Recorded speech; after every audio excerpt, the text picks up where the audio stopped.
Hello, welcome everyone, particularly those new to Achates Inspires. I'm delighted today to be joined by two extraordinary leaders to explore how organizations balance their civic role with commercial imperatives in these difficult times. This session was pre-recorded and will be first broadcast live via the Achates YouTube channel at 1 p.m. on the 17th of October. To those of you watching, Achates colleagues are on hand to answer any questions you may have, so just pop them in the comments section below. Today, we're joined by Rosie Ferguson, CEO of the House of St. Barnabas. If I could just ask Rosie to say hello. Hello. Hi, Rosie. Thank you so much. And Catherine Billiard, Executive Producer of Improbable.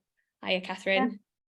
Yeah. Hi. Now, before we dive in and hear from our speakers, I just wanted to outline a little bit more about why this topic feels so important to discuss at the moment. The world we live in today is challenging. I don't think anyone could deny that for many people in many sectors of society, things are tough.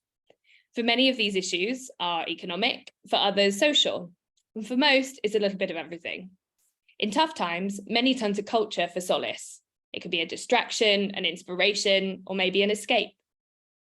Arts and cultural organisations fulfil a fundamental human right. Article 27 of the Universal Declaration of Human Rights states that everyone has the right to freely participate in the cultural life of the community, to enjoy the arts, and to share in scientific advancement and its benefits. But what does that really mean for the responsibility organisations have to their community and to society as a whole? If it's the responsibility of the state to ensure that its citizens can take advantage of those rights they're entitled to, what role should individual organisations play in fulfilling those rights, especially as state funding recedes?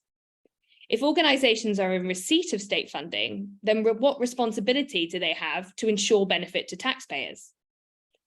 The concept of the arts as something charitable is a relatively new concept, having only been introduced as a charitable article in the 1990s. Many of our cultural organisations, which were set up way before then, were set up as educational charities. And as such, many organisations in our sector have been set up with a slightly strange internal tension. Art on one side, social impact, often considered as outreach or perhaps education work, on another. The art is paid for by the state, the outreach and education work funded by philanthropy. But as we know, times are changing. State subsidy doesn't come close to covering the total cost of our work in 2023. The pot of philanthropic support is getting ever squeezed, and cultural organisations are having to really take a beat and figure out what they are and what they are for. As such, leaders across the sector are grappling with two supposedly opposing ideas: how to balance a responsibility to their community and audiences with a need to maintain commercial vibrancy in an economic climate that only seems to be getting worse. Indeed, is this balance possible? Is it actually a balance, or do we need to really rethink this question and reframe this idea of a binary between social impact and commercial excess? Instead of finding a balance, perhaps the real change makers and innovators out there are finding a way to do both, to find ways through which the very act of fulfilling a social responsibility can lead to a vibrant, dynamic, and robust commercial strategy. Or perhaps there really is no obligation to be socially responsible.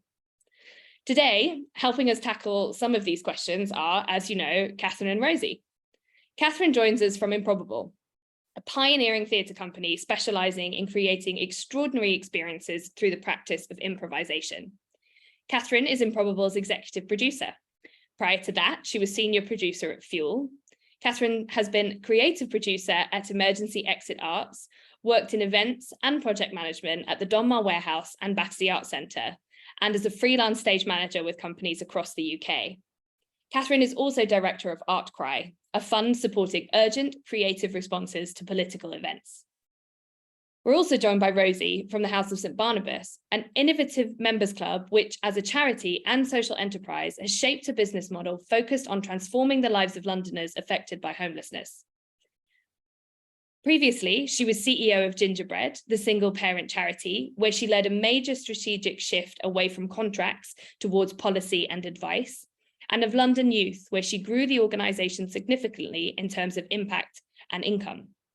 Rosie is also chair of the ACEVO, striving to support civil society leaders to make the biggest possible difference. She has been chair of Glasshouse Community-Led Design and UNA Exchange and trustee of various other charities. She was a commissioner on the London Fairness Commission and a member of the Crisis Venture Studio Advisory Board. She is currently on the steering group of the Mayor of London's Make London a Living Wage City. She also loves swimming, improv, and her camper van. So I think you can all agree with we've got some extraordinary esteemed panelists with us today and possibly a shared love of improv, but I'm not sure we're going to get into that today. What I would like to start with is by exploring what we actually define as social responsibility or a responsibility of our communities. And I'd like to invite both panelists to speak to this concept of their organisations having a social responsibility. Do you think they do? And what does that mean to you in your work? Catherine, I wondered if I could start with you and your thoughts on that topic, please. Sure. So at Improbable, we our mission or our belief is that the practice of improvisation can change the world. And that might sound like grandiose or kind of almost flippant in its ambition, but it's something that we really believe can happen, or can happen if you practice it. And by improvisation, really, we mean any sort of process or practice that brings you into the moment as it unfolds and as it emerges. It's really a kind of, I think, as I'm learning about it, and I'm definitely learning about it, really about deep listening and being able to really listen and engage with somebody who or something that you are looking at and talking to. And it's a practice, like you might practice yoga. So if people practiced it and had the skills and the tool to practice improvisation in their lives in multiple different ways, different contexts, that it would make the world a better place.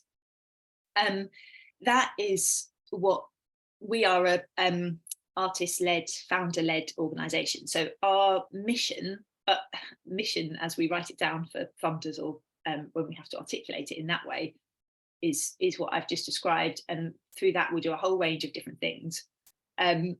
So for us, the social responsibility is, I think, really in making a really clear offer of what we do and why, and being true in how we make our work. So not just what outputs we choose and how that influences our programming decisions and what work we choose to make, but in how, in developing that practice, continuing to practice it, and in whatever we do, using that practice to do it. And I think that most of the time we won't see the real impact of that, but it's a ripple effect that you then hope that will trickle out into the world. The journey of the organisation means that we're now a state-funded organisation. So we are a national portfolio organisation, which means that we're in receipt of regular state funding. Actually, personally, we're on a MPOT, so we have 2 years, but we have to apply for the third year.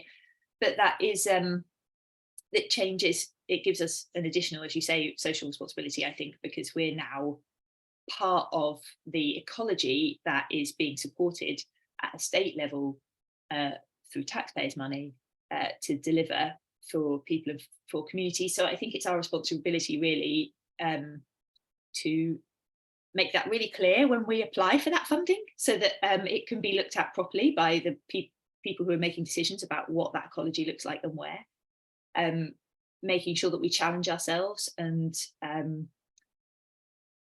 think about how the work that we're making and sticking true to that mission, and making sure that we adhere to that, and doing the best work that we can possibly make. And putting it out there, I think is a responsibility, and it sounds like a really simple one, but actually, if the right of every citizen is to be able to engage with the arts, then as an artist, I think that your responsibility is to make the best work you can possibly make, and be careful and use your practice for us, because we're a practice-led company. Sharing that practice and being transparent about it to the best that you can be, and that is our offer. So I guess that would be my first response.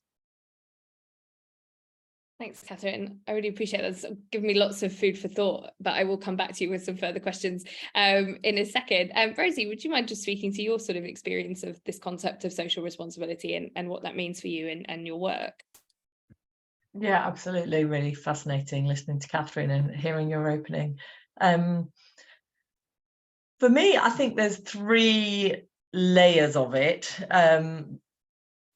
which are the kind of immediate mission, the then context that undermines your mission, and then the wider out of mission kind of stuff. So I'll explain all of those things. So the first one is the easiest in a way, which is the difference that your organisation is set up to make. So for us, that's supporting people who've experienced homelessness into work. That's absolutely what we're there for. We find it reasonably easy to prioritise the resources for that, because that's why we're there, and that's why everybody who is involved with our organisation is there. Whether that's, that in our case, that's homelessness, but that could be the delivery of your particular art form or cultural offer. I think the second piece, the kind of secondary mission, is the things that are not directly related to your mission, but have the capability to undermine it. So an example of that for us is ensuring that our hospitality team are paid the real London living wage as basic. So although on some level you could see that as not being core to our mission, one of the biggest causes of homelessness is low pay and precarious work. So actually the working conditions that we offer our staff, permanent contracts, pay, how we look after people when they're sick, like all of those things are things that play into the context of homelessness. And then there's the kind of third level, which is environmental responsibility to future generations, kind of how we interrelate with other social issues in the community that we're operating in. And I think we all have a responsibility to think about social responsibility of our organizations at all 3 of those levels. It's the first level is much easier because the challenge to really make sure that you're thinking about all 3, and often the kind of third layer can easily be deprioritized. I know for us as an organization, we're like really good at number 1, pretty good at number 2, and not great at number 3. And I think that's probably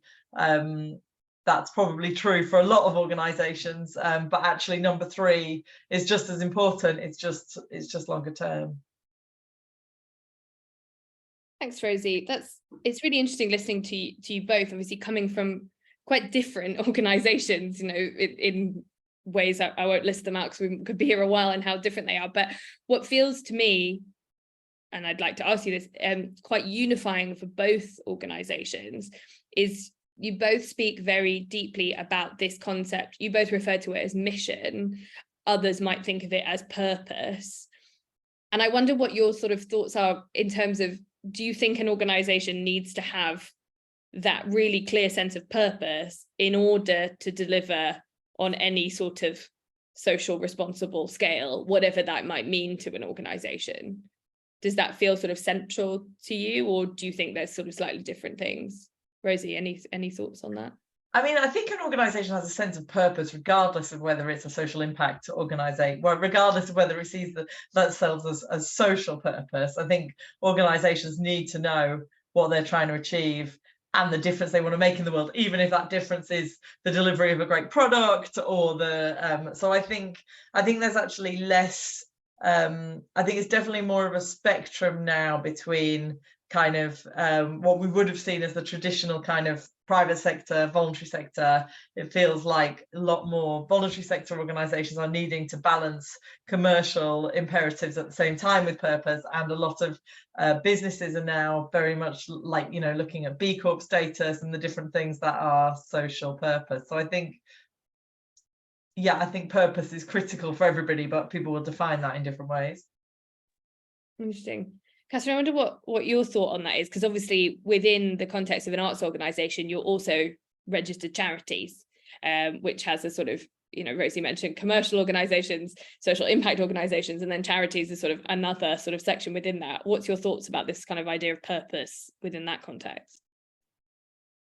It's an interesting one. I think naturally I'm the sort of person who goes, why are we doing this piece of work, or why does this organisation exist? And then you find your way through. You make choices as a result of that. I've worked for several organisations, and this is why I love working with artists, because they think so differently. I've worked in several organisations where you make the work that you are attracted to, that feels useful, that you're excited about, that other people are excited about, and opportunities come up. They're almost always something that you could clearly attach a purpose to, but that's not necessarily the way around that the work comes about. So, it might come about through an opportunity, a commission, rather than a very clear mission-driven focus. And actually, your mission comes about through the kind of work that you start to make and you start to articulate it. Like when I was working with Kate, when I was working at Fuel had a lot of very clear, missions attached to it.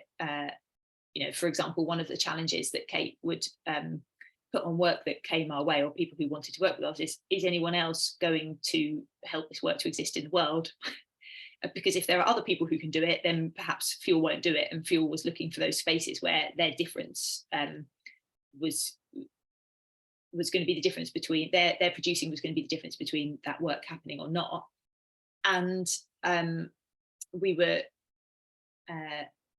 went to a group called What Next, and through the conversations that were happening there, I remember Kate articulating and saying, I've realised that all the work that I'm interested in is touching on human rights.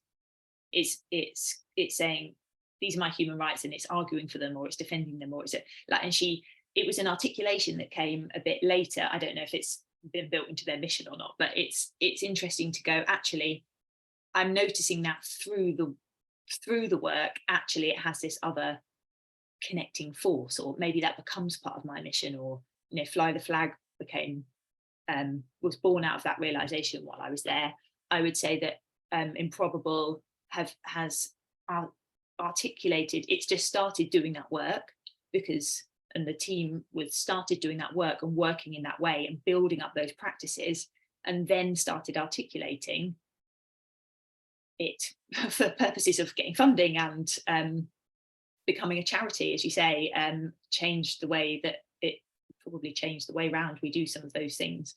But it came from developing a practice and finding the value in that practice, realizing why you were attracted to it and why you feel it's important, instinctively why you feel it's important, and why you feel that's a way to make work, what the difference is that you see in that work as you make it compared to other structures and other work that you see, and then being able to articulate it. Whereas now we're at a point, the company's been running for 30, they've been working together for 30 years. So it's easy for me now, joining 3 years ago, to look at the mission and articulate it. But I don't think they didn't join together. They joined together through practice. They didn't join together, I don't think, originally through like, our mission is, we all have the same mission.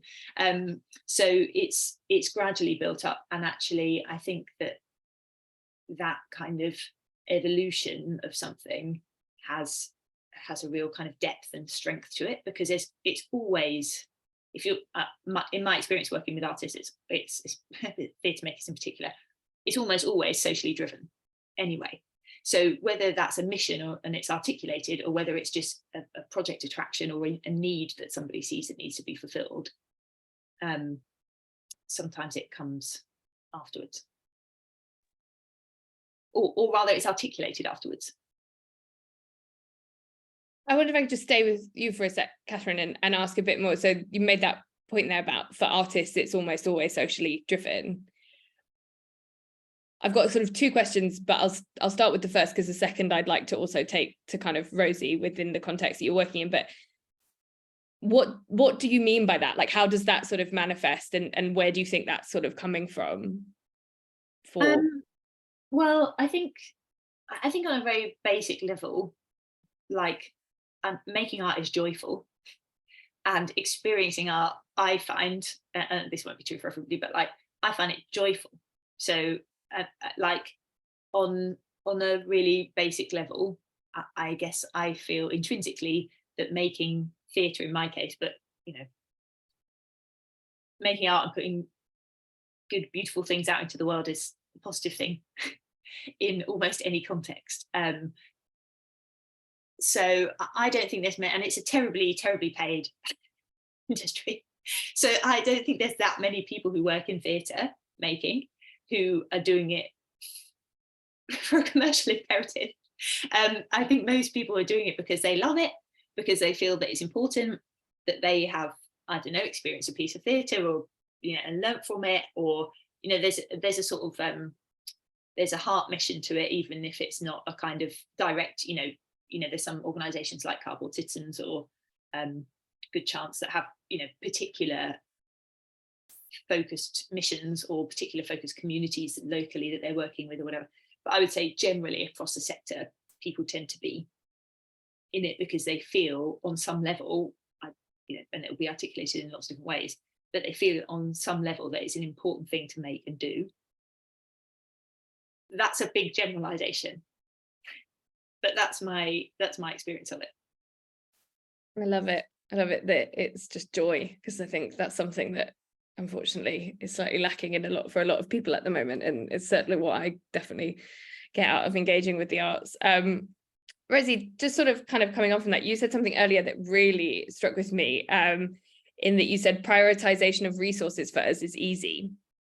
And I wondered if you could speak a little bit more to that process, sort of when something's perhaps coming, a new opportunity or a new project, or something that's sort of coming to you as that sort of leader of that organization, and kind of at a time when resources aren't plentiful for any organization, especially those operating in the sort of spheres that you both are. What's that process for you in terms of your own internal process, but also working through that with your team to really kind of key into kind of how to make those decisions when sometimes you sort of want to do everything, but perhaps resources wouldn't allow? Yeah, if I said prioritization of resources is easy, that was perhaps an understatement. But I think what I meant specifically with that was prioritization within that hierarchy of those three different ways of delivering of organizations' kind of social responsibility, in that it's very easy to put your focus and energy onto the immediate impact and delivery, and harder to prioritize resources for the longer term climate, next generation thinking. So I think that was what I meant in terms of, rather than just like prioritization's easy on a day-to-day. Yeah, in terms of, so your question, could you repeat? Of course. Thank you also for clarifying sort of where that sort of prioritization sits for you. I think what I'd be really interested to understand, and Catherine, I'd love to talk to you about this as well, is when those opportunities, so with an organization with such clear purpose, you have a mission of what you want to achieve, and that, I think you said it yourself, the change you want to make in the world, and as a result, often that means that you're going to want to do a lot of different things in order to get there. So I suppose just sort of starting to move us towards the sort of second part of our topic today, Yeah. which social responsibility and that concept of balance. It's sort of, how do you as a leader kind of work through those opportunities as they come up, when realistically, if resources were no object, you would do them all. What's that process for you, both as a kind of on an individual basis, and then also sort of how you lead your team to kind of work through that decision-making process? I suppose it is really, isn't it? Sure, thank you. Is it worth if I just explain our business model a little bit? Because we're a homelessness charity and a private members club. We support people who've experienced homelessness over the long term, initially 10 weeks full time, which includes work experience, and then we support them to achieve good work, good home, and a good network. So we work with people kind of long term and holistically to exit them from homelessness. The way we do that is through running a private members club, which operates as a party venue, a club night, a restaurant, a a workspace, a gallery. We have art up in all of our rooms and kind of rotating exhibitions. So we're running a kind of cultural space which builds community in order to create a kind of wraparound support for people who experience homelessness. And what the Members Club delivers, as well as in the good times profit, albeit that has been not hugely forthcoming in the last few years, but actually what the Members Club offers is a sense of community,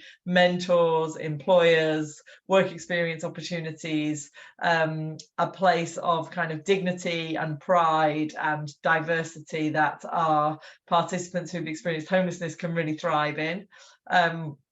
We also operate in 2 Grade 1 listed buildings. So we have our main building and our chapel. In our model, we do not really have the luxury to do anything badly. If you know, in order for our model to work financially, we have to deliver outstanding impact, because that's what we're here to do, but we also have to run a brilliant Members Club. We have to be a great restaurant, we have to be a great cultural space, we have to deliver a brilliant private hire service, we have to look after our Grade 1 listed, we're custodians of Grade 1 listed buildings. So in order for the model to work, we kind of have to do everything well, because if the club's a bit crap, then the model doesn't work. If the buildings aren't looked after, then the model doesn't work. So it's interesting, and I think that's one of the biggest challenges of running models, business models of increasing kind of complexity, is that actually you really have to make sure you're doing everything really well. And the risk with that is that staff end up being spread really thinly, because you need expertise across loads of different areas. So I don't know if that quite answers your question. I think in terms of priorities of where we develop, it's really about working those over a kind of 5-year period. Like, what must we do this year? What must we do next year? Particularly through the environment of COVID and all of the challenges following that we've had the last few years. I think it's just each year we just need to get a little bit better at all of those things. But it's, yeah. Thanks, Rosie. It's so interesting to hear about that kind of idea of like incremental growth. You know, we're rebuilding from something, and how do we just sort of, I think that's a really interesting sort of provocation to kind of think on.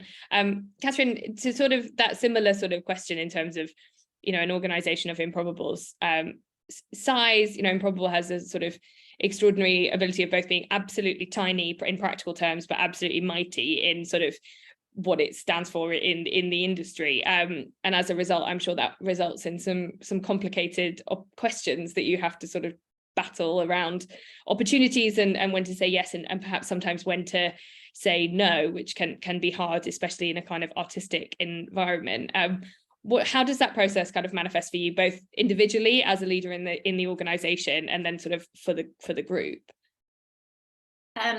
I think I am fairly terrible at saying no, actually. I don't think I'm. I have to work hard to be a force in the organisation that helps it say no, which is something that we need. We're a group of people who say yes, which is a delightful group of people to work in, but it makes us quite busy. And I would say actually we're in a process of real shift at the moment. And trying to shift that balance. Like, there's always a balance that's really about capacity, because we're a really small team. There's 10 of us, and we don't all work, only half of us work full time. So capacity is the real balance for us. And because we are practice led, there is a capacity issue around people who lead those projects and making sure that the right people are in the room and they have the space to do everything well.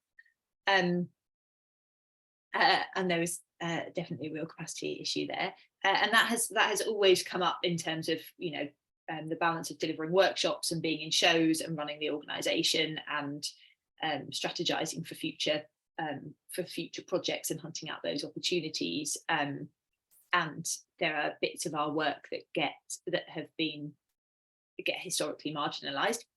And at the moment, there's sort of two things. One, trying to bring those things into the centre because they're important. So some of that is like some of the more process-led work that shows and operas that we make get booked years in advance, and then I can easily fill up I could fill up our calendar till 2028 today just with shows if I mean they wouldn't all be funded, but like ones that we want to do and ones that we could do easily without anything else that we make. So there is a balance about making sure that it's not just the first thing that, or the thing that shouts the loudest, that gets the calendar, the actual time in our year. And we're also at a phase in the company where we're shifting, and it's partly around that prioritization and the mission and how we're going to deliver it going forward. And we're going to build a space for the first time. We're moving to a location for the first time, having been a nomadic company for its whole existence. And make a creation centre and a home for the practice that has been developed over Liam Phelan's career to date. And that is about legacy, it's about passing on, it's about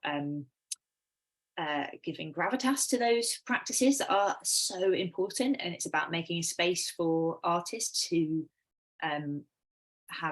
share practice with us, but also who don't find homes in traditional theatre structures. It's about being a centre for improvisation in the UK, which we don't have at the moment. There's lots of different missions attached to that, but it's also about the company trying to move into a sustainable, regenerative, seasonal way of working.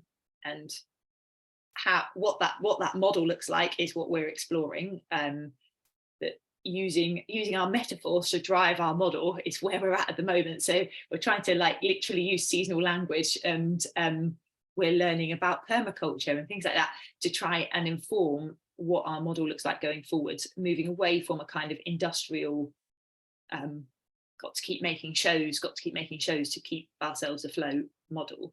And that is about being able to free up resource, and the main resource is capacity, headspace, creative juice, really, to other parts of the work. It doesn't mean that show making won't happen, but it means that it's a different emphasis in how we deliver against our mission. And I think that is going to be, that's a 5-10 year project. It's also a multi-million-pound capital project we haven't quite got to yet.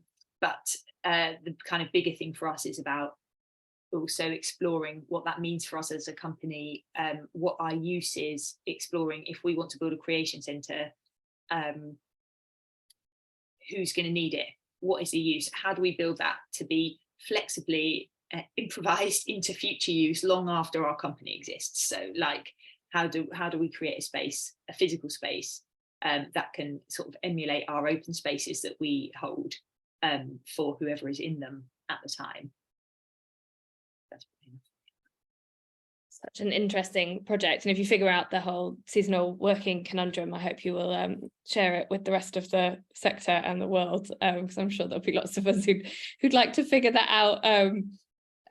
I think before I sort of dive into that question around the kind of financial versus sort of social artistic balance, I think if I'd love to hear from you both in terms of the sort of communities you're engaging with, and Catherine, you just sort of said there, improvising a space that's sort of created for those that need it. And in your case, you were talking about a physical space, but obviously Improbable is doing that now without the building. Rosie, obviously within the House of St Barnabas, you've kind of alluded to when you talked us through your business model, lots of incredible different communities that are coming together. So you're sort of in a slightly different position to Improbable, that you have your building and you've kind of created the space around those communities. But I think, we've been talking a lot about social responsibility, and ultimately what that really means is about communities and the people that we want to impact, right? So Rosie, could you speak a little bit to sort of how that's held for you within the organization, with so many different groups sort of interacting with both the building and your programs in so many different ways, and how you keep all of that sort of juggling, as it were? So our kind of unofficial brand strapline is "Sparks fly when worlds collide," and we kind of see the product of difference coming together as being what makes our model really magical and really different. And I think bringing a combination of a kind of elevated aesthetic in terms of just people being in a beautiful place with people who they would not encounter in different parts of the world, whether that's the range of different people who are part of our community. And so, yeah, so we actively encourage that kind of clashing of, so we might have on any one evening, we might have a group of people who experience homelessness doing a launch of their kind of own art. We might have a really high-end kind of private dinner, and then we might have the Feminist Book Society, and also a load of people who've just come along to celebrate somebody's 50th, or, you know, so actually really, and what opportunities does that create for conversations in the toilets, and how do we, so yeah, we had our 10th birthday party last week, and on the we had Jazzy B from Soul to Soul DJing, and on the dance floor we had everybody from, you know, people who experience homelessness, mentors, employer partners, members, donors, and actually creating a community where all these people come together and dance is something really, really distinctive about our community, and really quite magical. The other thing, building on what Catherine was saying earlier, is we have a rotating art collection and a permanent collection now, and we quite often come back to the conversation of our art, because on paper, if you look at it at a budget line, it neither contributes to our impact objectives nor our commercial business objective. You know, it's like there's no clear dotted line between how having really good art on the walls increases people's progress out of homelessness, or increases people's spend on cocktails or with our private hire team. And yet there is a held belief within the organisation that if we took that away, that would impact negatively both of those things. But it's always, in terms of prioritisation, it's quite often a kind of, you know, when we're looking at cutting cost, it's very easy, but because that is the thing that has the least tangible impact on kind of homelessness and commerce, but actually it's also very much a part of what gives us the aesthetic and the aspiration, and that kind of joy that it brings, and the talking points that it offers, and the kind of elevation of expectation that is quite intangible but really embedded within our model. Thank you so much, Rosie. I've got to say, I've had some of my most interesting conversations huddled over my laptop in the corner of one of the beautiful rooms at the House of St Barnabas, and I just get chatting to someone, whether it's a member of your team, and it always sort of really does spark a kind of something else that's happening in your day that you don't expect. So I can personally vouch to it happened just yesterday, actually, for me. So I can that sort of atmosphere you're creating with those different communities is a rare thing. Catherine, in terms of that sort of communities and different sort of, you know, Improbable does sort of engage, obviously, as you've mentioned, with lots of different kind of communities, both within the sector and sometimes without. How is that sort of held for you in this sort of moving puzzle that you're kind of working across here? Yeah, it's interesting hearing that. Really chimes with me, Rosie, as well, because when we talk about this space that we want to build, the thing that we always have, no matter what the building looks like on any particular day in our heads, in the middle of it there is a table, and the dream is that there's different people from all different walks of Improbable's life, family, people that we know, people that we don't know, who are around that table that meet each other. And one of the things that we often say, I think this comes from a book, but to be honest, I don't know which book it is that creativity, the most exciting creative stuff that can happens in the space between people. It doesn't come from any one individual. And part of Improbable's practice is about democratizing spaces and enabling all voices in the room to be able to bring their ideas to the center. It's not stemming from any one person. So that Sparks Fly unofficial strapline, really, that's really interesting, really challenge for us as well in how we think about communities. We have lots of different communities. For us, it feels quite difficult to articulate. We are articulating it better, I think, because we need to, because the Arts Council's Let's Create 10-Year Strategy asks you to articulate that quite clearly. And so it was a challenge for us, because ours are,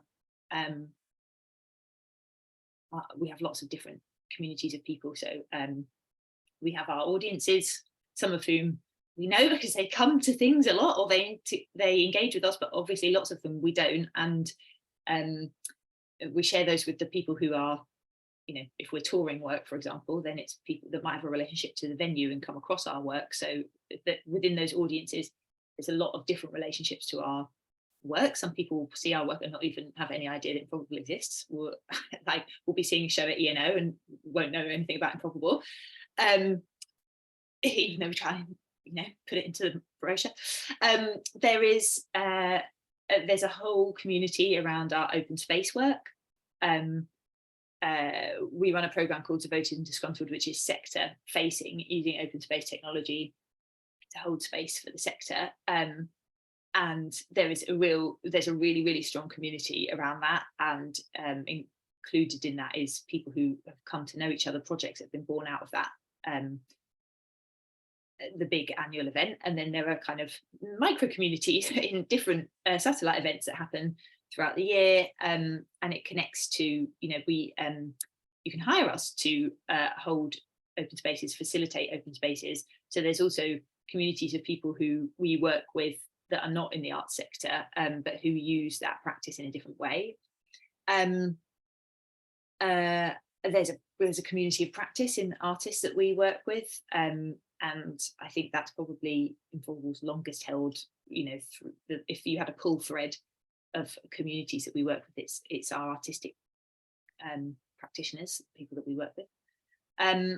We're now growing into our local community now that we are locally rooted in Kent, which is a new way of thinking for us in terms of the length of time that we're thinking about it. And there's all sorts of other communities. There's like learning communities and research communities, and we just ran a summer school, our first summer school, at Ball Place, and now we have 2 weeks worth of people who came on that, and we're thinking about how we look after them. So really, to be honest, the way that we think about it is, this is the way we think about each project, is like, what does that project need? What does that community need? They might be temporary communities, they might be ongoing, like how do we serve them, and how do we look after them? And then hopefully that will spark connections between, you know, for example, people who come to the summer school, people who donate to our organisation, people who come and see our shows.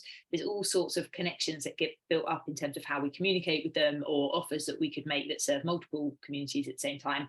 But normally we start with a focus group or a focused question about any group that we're working with at the time and what that needs, and trying to do that the best we can, which sometimes gives us too many, you know, balls to try and keep up in the air, because we do lots of different sorts of projects. But that's the challenge. But I think that's how we normally start, and then it butts up against the real world, and we see what we can do.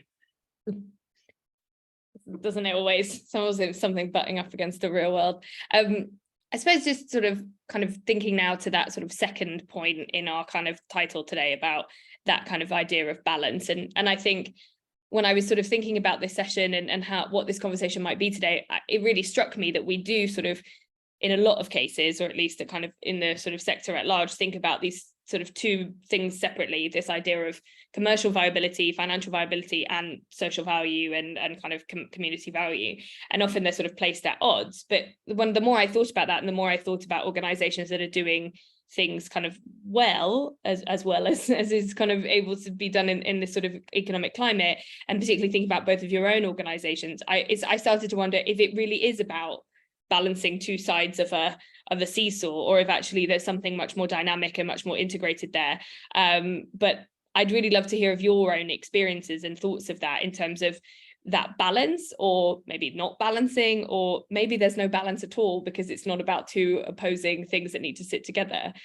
Rosie, can I come to you first? Your thoughts on that? I mean, I think, like, similar to Catherine's real world point, I think there's a kind of theoretical and a practical response to this. I think in theory, when a business model is driving, with our business model and many others like it, where there's a kind of social enterprise, and when your organization is thriving, the impact drives and motivates and attracts the membership community, and the engagement and the message and the values and the purpose are kind of embedded throughout the product, in our case food and drink, but whether that's a kind of so I think, and then at the same time, the community fuel the impact in terms of the ways I mentioned earlier, providing specific support to individuals, sharing the messages of the organisation, widening the reach. So I think there absolutely is a world where that kind of circular purpose drives profit and profit drives purpose. The reality is at the moment that just business models are incredibly stretched, and there just simply is not enough money to go around, regardless of what your model, particularly for kind of people focused businesses, which are kind of resource intensive and kind of food and drink based businesses, which a lot of cultural organizations have as a kind of sideline. So I think absolutely the ambition is there for those two things to drive each other. That doesn't mean that I don't think purpose and profit have to be in conflict, but I think they can drive each other, but that does require a level of momentum that isn't necessarily as forthcoming as we'd like it to be at the moment. But certainly for us, our commercial objectives are most successful when integrated into our mission objectives, and vice versa, and that's really exciting. I think some of the challenges, taking something like London Living Wage, for example, which we employ people guaranteed London Living Wage on secure contracts, guaranteed hours. Like, there is a cost to those things. If hospitality organizations just want to make as much money as possible, the best way to do that is to really screw over your staff. Like, there is a very clear line between the way you treat so I think that is one where there is a tension. I think, of course, that brings benefits in retention and loyalty, but I think they are the main reason to do it is because it is the right thing to do, and it's critical that running an organization which is values based, those things are considered, but it's not straightforward. Thanks, Rosie. That hearing you sort of speak there and sort of this idea of purpose drives profit, profit drives purpose, it really speaks to, at Achates, we talk a lot about the triple bottom line, with the idea of being kind of, if you can line in our sector's case, the kind of art, the purpose with the audiences, who it's for, then in theory, the money, the sort of third part of that, these things should sort of flow together. Obviously, as we know, you need to sort of align all these things, and you also need to align the wider context. But just hearing you speak about that really sort of brought that kind of concept to mind, and how important it is but as you say, it's balancing the realities of the context we're all operating in. Catherine, what's your sort of thoughts on this sort of balance, this sort of financial versus, is it a versus? I guess that's the question. What do you think? Yeah, I mean, for me, it's never been a versus, but I think I'm someone who I choose where I work based on what they're wanting to achieve and what sort of work that they make. So I think I've never really felt commercial social impact challenge, particularly at work, as a versus, because it's always, as Rosie says, like built in to everything that you're doing. I wouldn't necessarily say it's placed in conflict, although I can absolutely see how that happens. I would say it feels like it's more likely to happen if your goal is to make money, but you need to fulfill a social objective in order to fund it or something like that, and it gets tacked on. So I think and I know that does happen, and it does happen in our sector, that if it's like that tends to be, I think it's difficult if you have a mission, but in order to achieve it you really need to do something else. That's when it's problematic. But because of I think just because of my personal things about where I choose to work, I haven't personally felt that very much. I don't think we feel it very much at Improbable, not in a conflicting way. There is definitely a balance, so I think that balance is a much better, more useful phrase in terms of the reality of how we think about it. We obviously need to make money to pay ourselves and stay afloat, and at the moment, if we can do that, that is what success looks like for us, rather than looking at what profit we might make, which is, you know, not going to happen this year anyway. So, but then we're also looking at how each of those streams is still delivering on our mission, but basically just as Rosie just said. So like we're launching Improbable for Business. Actually, I think it's about to go through this or rebrand. That is about taking our practices into more corporate settings, but that almost, to me, is almost like the most direct, even though the part of the intention of that is to make money, to bring in and feed the rest of the work. It's almost probably one of the most direct lines you could draw between our written down on paper mission and activity, because it is taking our practices like and applying them to how do you become a better leader, or how do you create democratic spaces in a hierarchical corporate structure. So it's somewhere where we're really taking our practices that might feel quite alien, rather than to theatre makers where at least some of it will probably feel quite familiar. So I would say that feels, to me, it feels like a very, very direct line. Same with holding open space events. It's a very direct line, even though for us, for the sector, it's a loss leader. For when we do it for hire, it's a money maker. So that's a balance about how much of each one we do in our year, but none of it is a balance away. None of it feels like it's a pull away from mission. And for us, because the mission is really make the work happen, the only profit we need to make is money to keep ourselves going in a sustainable way. That means that we can pay our staff properly and do all of those things that Rosie was talking about that come in those second levels, you know, have some capacity to help look after our sector, create opportunities for, you know, for theatre makers to develop their practice and do those things that you would otherwise cut. You know, that's why we want the money. So for us, it's all circular, really, I think. Thank you both. I think sort of just thinking about wrapping us up now, I'd love to just ask you one sort of question about the future, really, because I think we're all, obviously the focus of this session was acknowledging that where we are right now is tricky for a lot of people, and especially as leaders in the sector or in your own sectors, you know, you're really trying to kind of balance these things and keep pushing us forward, whilst also staying really true to what is very clearly in both of your cases, a very strong purpose and sense of why we're here and why we're doing and why we are persevering through these times that are particularly complicated. So I wondered if we could, you know, sort of come to you both for a kind of final question, just to sort of ask, when you're looking ahead in whatever concept, in whichever way you define ahead, it could be a year, it could be 5, it could be 10, what to you feels particularly exciting about where your organization is going, particularly within this context of that purpose of what your organization is here to do, and that sort of sense of social responsibility? What feels kind of exciting for you both? Rosie, can I come to you first on that? Yeah, I think for House of St Barnabas, there's something looking forward about how we really strengthen our community and really focus them on mission. And one of what we exist to support people who've experienced homelessness with good work, good home, and good network. And we do a lot on good work and good home, and we have very clear kind of definitions and structures around that.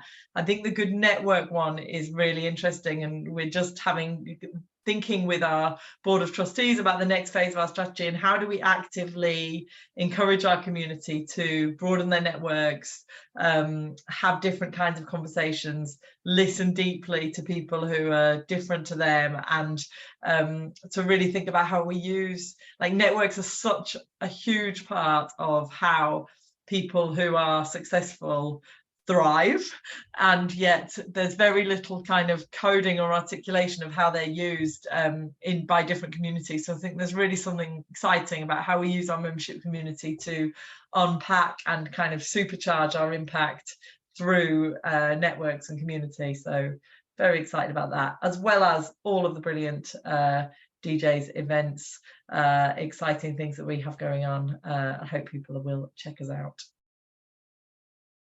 That's brilliant. Thanks, Rosie. Catherine, what about you?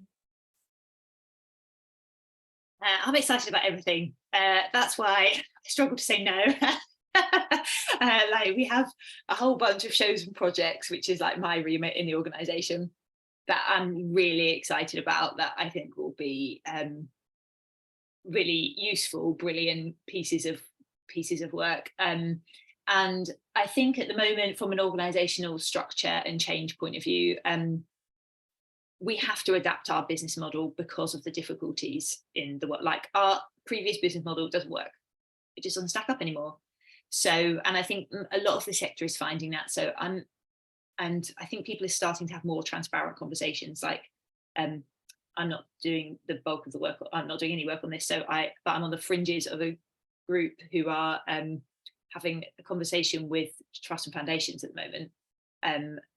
That feels like it could be a kind of, I don't feel like I've seen that sort of conversation before, that is looking at the power structures and acknowledging them, that is having open conversations about the impacts of writing and being rejected from, and not understanding or not being able to connect to people in trusts and foundations, and for trusts and foundations, the change in the level of volumes that they're receiving from arts and theatre organisations, and the shift that they're getting, and how that's impacting them, and the difficulties that they're facing.